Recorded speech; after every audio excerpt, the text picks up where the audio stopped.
Hi guys, Pete and I wanted to come and talk to you a little bit more about this special week.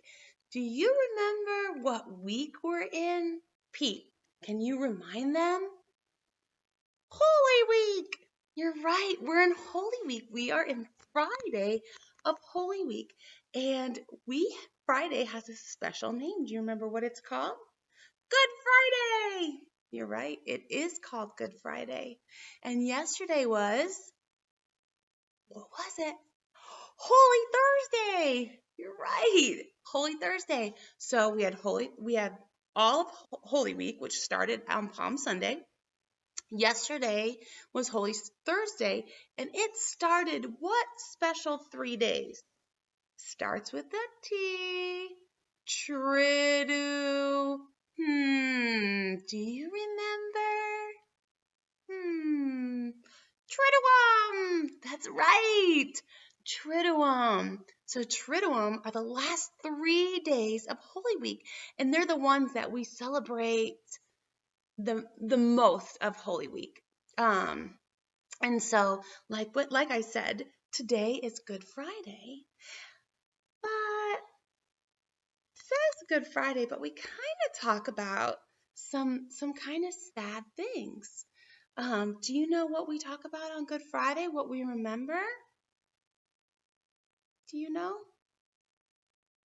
Jesus' crucifixion. You're right. Good Friday is where we remember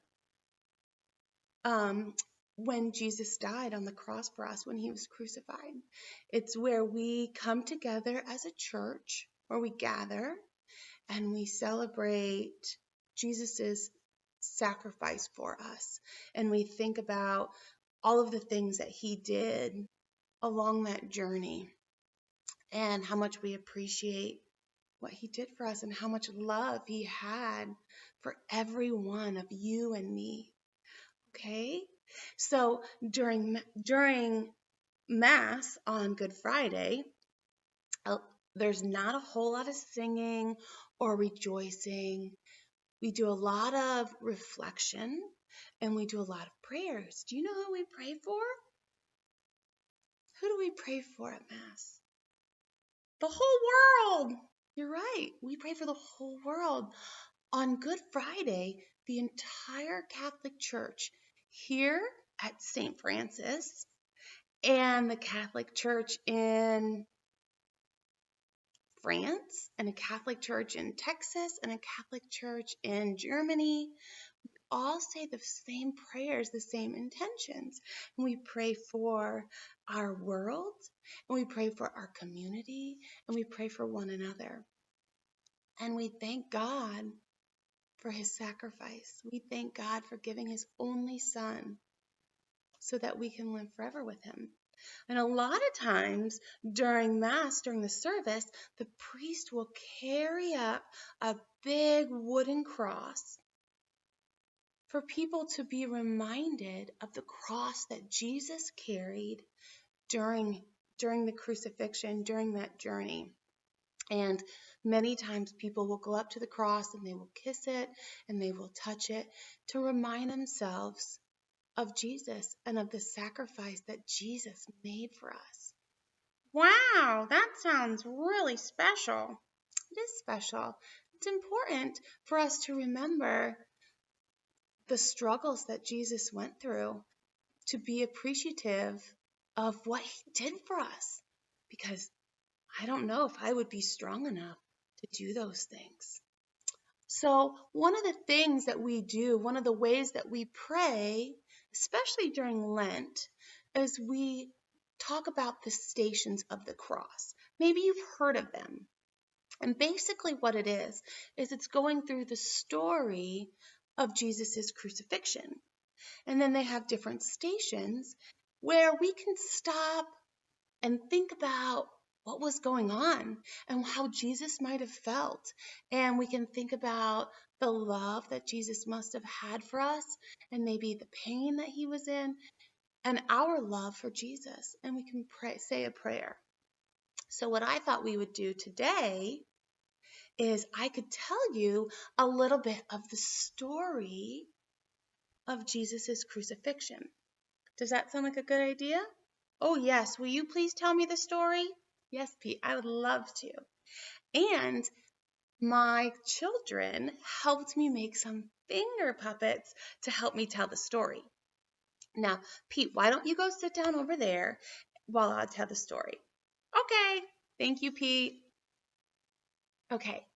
So, remember how yesterday was Holy Thursday? And during Holy Thursday, we learned about Jesus celebrating the Last Supper with his disciples. And remember how he washed their feet to show them how much he loved them? And he offered up the bread and wine and he said, "This is my blood and body that I give to you." And that's how we started the Eucharist. He gave us the Eucharist. And you can see in this puppet, he has a chalice for the blood and the Eucharist, the bread, for his body. So remember, he gathered around with his disciples, and when they were done, he went out to the garden to pray. And so when he went to the garden, he took some of his disciples, and Peter was one of them that went with him. And so they went to the garden, and Jesus prayed. While they were there praying, another one of Jesus' disciples, whose name was Judas, was talking to a priest, the high priest. And these were rulers or the people who kind of made the laws in the community at that time. And they had heard about what Jesus was doing. And they weren't quite sure that they liked what he was doing, because if people started to believe in Jesus and believe that he was the Son of God, then they were nervous that they weren't going to have any power anymore. And so they asked Judas to tell them which one was Jesus. And so they gave Judas some silver coins.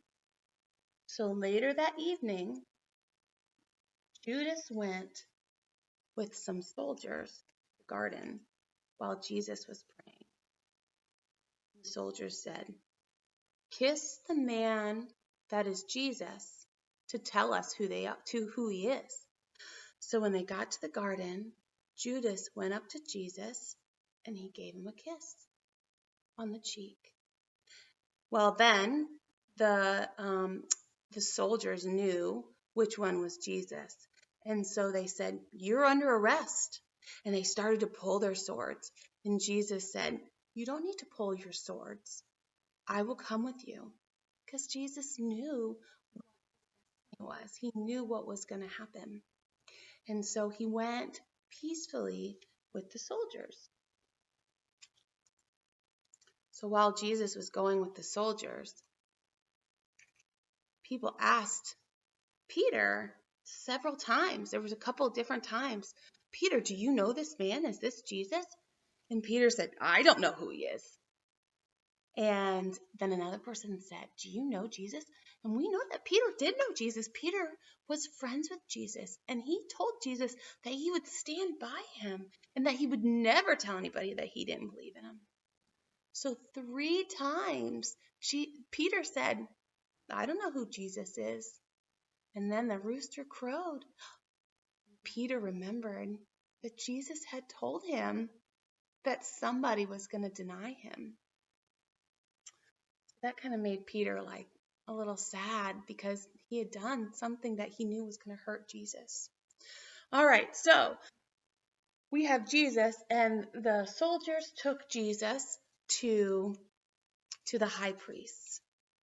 And the high priest says, "Are you the king of the Jews?" Well, Jesus knew that he was not the king of the Jews, but his kingdom was not here on earth. His kingdom was in heaven. And Jesus says to the priest, "Will you say that I am?" And the priests say, "Are you not denying it?" Jesus didn't say anything, because he was peaceful and he didn't want to fight. And he knew what his destiny was. And so he said to the crowd, "What do you guys think?" And they all said, "He's bad, he's bad, take him away, take him away." And so the high priest said, well, take him to Pontius Pilate. So then the soldiers took Jesus to Pontius Pilate. And Pontius Pilate said, are you the king of the Jews? And Jesus said, you say that I am. And they did a trial right then to try to determine if Jesus was good or bad, if he had done anything wrong. And they came up that Jesus was innocent. He hadn't done anything wrong. He was just helping others. And so Pontius Pilate said to the crowd, I don't see anything that he's done wrong. What do you think I should do? And the crowd yelled, crucify him. Well, Pontius Pilate was like, I don't know about that. And he said, this is on you. I wash my hands of this situation. I want nothing to do with it. And so he left. And the soldiers took Jesus, and they were very mean to him. And they ripped his clothes, and they put on a crown of thorns, and they hurt him. And they gave Jesus a very heavy cross. So here is Jesus, and he is suffering. And he has the crown of thorns, and he is wrapped in a cloth. And they gave him a very heavy cross. And Jesus was to walk through the town of Jerusalem all the way up to the hill where he was going to be crucified, carrying this cross. And he was hot, and he was in pain, and he would fall. And then as he continued to go, he would look out in the crowd, and he saw people who loved him and who wept. And he saw his mother Mary, and he could tell that she loved him and she supported him. And that gave Jesus a little comfort. And he saw women crying and people upset. And he said, forgive them. They know not what they do. And he continued to carry the cross, and he fell again. Well, the soldiers knew that Jesus was not going to be able to carry the cross the entire way. He was weak from being beaten and being hungry and hot. So they looked in the crowd, and they found a man named Simon who was strong. And Simon came to help Jesus carry the cross. So they picked up the cross, and together they continued their journey. Jesus softly whispered, thank you. And so Simon and Jesus carried the cross. And a little while later, a woman named Veronica came out from the crowd. And she came up to Jesus, and she could tell that he was suffering, and he was in pain, and he was sweating. And she took her cloth, and she wiped his face with this clean cloth. And Jesus was so grateful for Veronica for thinking of him and for caring for him in this time of suffering, that he left his impression of his face on her white cloth. So Jesus continued along, and finally he got to where he was to be crucified. And there was Mary standing there with Jesus' friends and his disciples. And he said to Mary, you are the mother of these people, mother them. And he said to his friends, she is now your mother. Because Jesus knew that she was wonderful and caring, and that she had a heart to serve. So then Jesus was hung, stripped of his clothes, given a cloth, and hung, nailed to the cross. And he was suffering greatly. And while he was on the cross, there were two other people who were also being crucified, although they really were criminals. And the first criminal said, well, if you are so important, then save yourself and save us too. And he was kind of teasing and taunting Jesus. And then there was the other criminal who said, Shame on you. This is the Son of God. This is the Messiah, Jesus. You should not treat him that way. You should treat him with respect. And he said to Jesus, Jesus, I believe in you. Remember me when you come into your kingdom.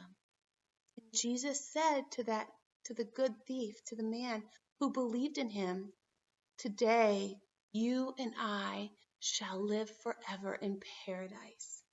Meaning that because you believed in me, you will go to heaven and live in paradise with me forever. So not long after that, Jesus died. His soul went up to heaven, and he said, it is done. And Jesus died on the cross. And then they took Jesus down from the cross, and Mary came, and she held Jesus' body. And he was no longer suffering. He was no longer in pain. His time on earth in that body was complete. He did what he came to do. Mary was comforted in that. Then a man named Joseph, a holy man, came and took Jesus' body, and he wrapped it in clean linen, and he put it in a tomb and rolled in front of the rock. So this is where the Stations of the Cross ends with Jesus' crucifixion. But what I want to remind you of is that that is not where the story ends. On Easter morning, on Sunday morning, Jesus' friend came out to the tomb, and she discovered that his body was no longer there. And an angel came down and said, do not fear, for Christ has risen. And Jesus had come back to life. He came back to show us his love again and to remind us that he is always with us. And he continued to show his disciples how to live and how to love and to care for one another. What I want you to remember on this Good Friday is that Jesus sacrificed for us. And he was in pain, but he also came back, and he lives forever in heaven, and he lives forever in our hearts and among us. And we will also get to live in heaven with him. If you have a chance, find a cross and remind yourself and your family about the cross that Jesus carried. And talk with the family about what Jesus sacrificed for us. Because although this is a sad story, it's also a very happy one. Thank you guys. I love you. Bye.